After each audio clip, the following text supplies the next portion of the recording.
என் சார்பில் நான் போடக்கூடிய 10% இணையாக இந்த அரசாங்கம் 10% ஊதியத்தை என்னுடைய கணக்கில் போடணும். ஆனால் அதே பழைய ஓய்வு என்னை வந்து பணி நியமனம் செஞ்சிருந்தா நான் 24 வயசுல ஒரு 2000 நான் ரிட்டையர்ட் ஆகிறேன் அப்படின்னா என்னுடைய 60வது வயசுல நான் ரிட்டையர்ட் ஆகும்போது என்னுடைய ஓய்வு இந்த அரசாங்கம் கவலைப்பட்டாங்க. அந்த 30 வருஷத்துக்கு என்னை பற்றி இந்த அரசாங்கம் என்ன பண்ண வேண்டியதில்லை, கவலைப்படவே வேண்டியது. அப்போ இது எல்லாரையும் நம்ம ஆகவே இந்த நிதிச்சுமை காரணம் வந்து மிக அப்பட்டமான பொய் என்பதை மிக கராராக நிற்கும். அது மட்டும் இல்லை, நீங்கள் சொல்லியிருக்கிற அந்த புதிய பென்ஷன், ஒருங்கிணைந்த ஓய்வு திட்டம், பழைய பென்ஷன் எல்லாமே தமிழக அரசாங்கத்துக்கு அப்பாற்பட்டது.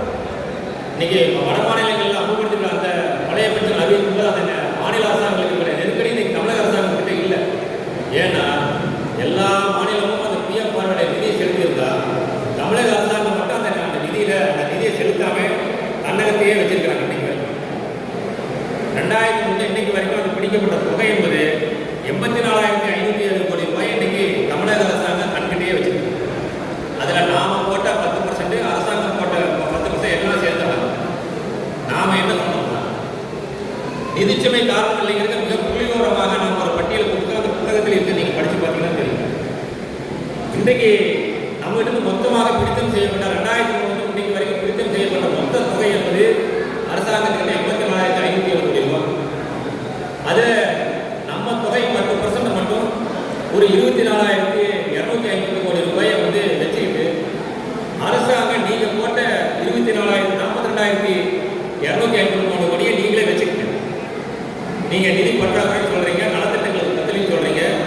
ஆகவே அந்த ஃபண்டில் இருந்து நீங்க போட்ட அந்த 10% நீங்களே வச்சுக்கிட்டு அரசு ஊழியர்கிட்ட பிடித்தப்பட்ட தொகை வந்து 42,253 கோடி இருக்கு இல்லையா, அதை மட்டும் நீங்க சொல்லக்கூடிய அந்த 7.1% வட்டி போட்டால் மட்டும் வருஷத்துக்கு 2,993 கோடி ரூபாய் வட்டி மட்டும் வரும். அந்த 2,993 கோடி ரூபாயை மட்டும் நீங்கள் பென்ஷனுக்கு பயன்படுத்தினால், அதாவது பழைய பென்ஷனை ஆனால் ஒரு ஆண்டுக்கு சராசரியாக ஒரு 8,000 பேர் ரிட்டையர்ட் ஆகும். அந்த 8,000 பேருக்கு நீங்கள் பழைய பென்ஷன் அறிவிக்கப்பட்டால் இந்த அரசாங்கத்துக்கு செலவினம் என்பது வெறும் 652 கோடி ரூபாய், 453 கோடி ரூபாய். ஆக மீதி 1,500 கோடி ரூபாய் மீதமாகுது. அந்த 1,500 கோடி ரூபாயை ஏற்கனவே பணி ஓய்வு பெற்றிருக்கக்கூடிய கிட்டத்தட்ட 41,000 பேர் ரிட்டையர்ட் ஆகி சில பேர் அதில் 11,000 பேர் இறந்து போயிட்டாங்க. அப்போ அந்த குடும்பங்களுக்கான நிதியை கூட நீங்கள் அதை செலுத்தினாலும் கூட மீதி உபரியாக அரசாங்கத்திட்ட பணம் வச்சிருக்கணும். ஆனால் அப்படி இருக்கிற பட்சத்தில் எதை முன்னிட்டு நீங்கள் வந்து நிதிச்சுமை காரணம் காட்டி இந்த பழைய திட்டத்தை நிறுத்துவது என்பது சரியல்ல என்பதை நாம் இன்னைக்கு சொல்லியிருக்கோம். ஆக இந்த இனிமேல் இந்த பழைய பென்ஷன் அறிவிப்புக்கு நிதிச்சுமை தவறே காரணம் என்பதை அரசாங்கம் இனிமேல் சொல்லக்கூடாது என்பதை நாம் இன்னைக்கு புள்ளிவிவரத்தோடு சொல்லியிருக்கோம். இன்னைக்கு அரசாங்கத்துடைய பல்வேறு நலத்திட்டங்கள் இன்னைக்கு கிட்டத்தட்ட தமிழகத்தில் பார்த்தீங்கன்னா 4,60,000 போஸ்ட் வேக்கண்டா. அந்த 4,60,000 போஸ்ட்களை வேக்கண்ட்டை யாரை பார்க்குறோம் அப்படின்னா இங்க இருக்கக்கூடிய நாம தான் அந்த வேலையை கூடுதலாக பார்க்கணும். இந்த கிராமத்தில் சொல்லுவாங்க 3 சீட்டு, அந்த மாதிரி எல்லா அரசு அலுவலர்களும் 2 சீட்டு 3 சீட்டு எக்ஸ்ட்ரா சீட்டை பார்த்து வேலை செஞ்சுட்டு நீங்கள் எந்த அரசு அலுவலகத்திலையும் 10 மணிக்கு வந்துட்டு 5:45 போகக்கூடிய நிலைமைகள் எந்த அரசு அலுவலகத்திலும் இல்லை. 8 மணி 9 மணி 10 மணி சனி ஞாயிறு நல்லது கெட்டது எந்த எல்லாத்தையும் வந்துட்டு நீங்கள் அரசு அலுவலகம் கிடைக்கும். நீங்கள் நான் பஸ்ஸில் வந்துட்டு போகும்போது வெயிட் போட்டு அதுக்கு ரிப்ளை முடிஞ்சல் கேட்டு அதை பார்க்கணும். இப்போ இப்படிப்பட்ட ஒரு மோசமான சூழல் என்பது இருக்குது. ஆனாலும் நாம் செய்யக்கூடிய பணிகள் ஏதாவது பெண்டிங் இருக்கானே இல்லை. இன்னைக்கு கல்வியில் தேசத்திலே 2வது இடத்துல தமிழகம் இருக்கு, சுகாதாரத்தில் 2வது இடத்துல இருக்கு. இன்னைக்கு அரசாங்கம் சொல்லக்கூடிய புள்ளிவிவரப்படி அரசுடைய தமிழக அரசாங்கத்துடைய ஜிடிபி என்பது இன்னைக்கு 6.5% தாண்டி இன்னைக்கு 8.5% போயிட்டு மத்திய அரசாங்கமே என்ன புள்ளிவிவரம் சொல்லுதுன்னா தேசத்திலேயே ஜிடிபியில் அதிகமாக வலுவாக இருக்கக்கூடிய மாநிலம் தமிழ்நாடு. 9% ஜிடிபியில் அதை நோக்கி இன்னைக்கு தமிழக அரசாங்கம் போயிட்டு இருக்கோம்.